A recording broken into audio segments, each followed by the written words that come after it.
মা, সেই মানুষটা যে তোমার না বলা কথাগুলো বুঝে ফেলে। বাবা, সেই ছায়া যিনি নিজে কষ্টে থাকেন কিন্তু তোমাকে কিছুতেই কষ্ট দিতে চান না। আজ তুমি যখন বড় হয়েছ, ব্যস্ত হয়ে গেছো নিজের জীবন নিয়ে, চাকরি, ব্যবসা, সংসার, কিন্তু জানো, তারা প্রতিদিন তোমার ফোনের অপেক্ষায় থাকে। একটা আসি মা, কেমন আছো বাবা, এই কথাগুলোর জন্য প্রাণ উতলা হয়ে থাকে।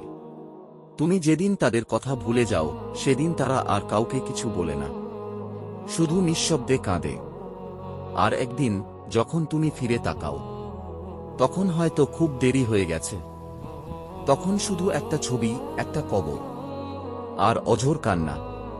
আজই সময়, ফোনটা তুলে নাও, তাদের একটা কল দাও, একবার জড়িয়ে ধরো, কারণ মা বাবা চিরদিন থাকে না। এই ভিডিওটা তোমার প্রিয়জনের সঙ্গে শেয়ার করো। আর যারা মা বাবাকে এখনো গুরুত্ব দেয় না, তাদের চোখ খুলে দাও।